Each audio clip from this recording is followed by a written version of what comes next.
राजाचा विश्वास काय विश्वास आहे? ज्या देवाची तू नित्य सेवा करतो तोच तुला यातून बाहेर काढेल. कोण बाहेर काढणार आहे?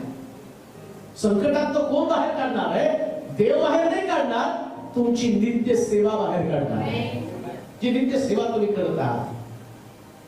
म्हणून सिस्टर सांगितलं का, त्याने आता सिस्टर दिवसभर साक्ष सांगितली की तुम्ही ठरवला आणि इकडं सगळ्यात मोठा तुमचा शत्रू तो काय करतो? त्याला माहितीये देवाचं लक्ष यांच्यापासून काढून घ्यावं, यांना संरक्षण मिळू नये, यांच्यावरती देवाचा अनुग्रह राहू नये, यांना देवाची कृपा मिळू नये, म्हणून तो काय करतो? तुमच्या प्रार्थनामय जीवनावरती हल्ला करतो. नित्य तुमच्या प्रार्थना असू नये, तुम्हाला अस्वस्थ करण्याचं काम तो करतो. नेमकं घाला कशावरती घातला? तू महिनाभर पर्यंत प्रार्थना करायची आपल्या देवाची. सैतान पहिल्यांदा तुमचं प्रार्थनेचं जीवन उद्ध्वस्त करण्याचं काम करत आहे.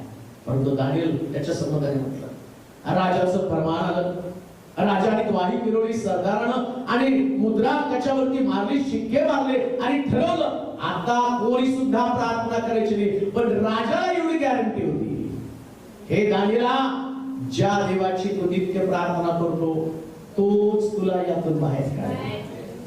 प्रार्थना ही सेवा आहे. देवाची सेवा तुम्ही कशी करणार आहात? कशा पद्धतीने देवाची सेवा करणार आहात? लक्षात घ्या, ज्यास तुम्ही प्रार्थना करताना त्यास तुम्ही देवाची सेवा करता. दानिएल प्रार्थना करत होता. आपल्या अर्ज, आपली विनंती देवासमोर मांडणं, आपलं रडणं देवाला सांगणं. जो व्यक्ती प्रार्थना करत नाही त्याला संकटातून सुटण्याची मुळीच आशा नाही. प्रिया, अपेक्षा धरू नका. तुम्ही नित्य प्रार्थना करत नाही, नुसती प्रार्थना नाही तर नित्य देवानं नेमलेल्या समयामध्ये किंवा तुम्ही देवाशी केलेला करार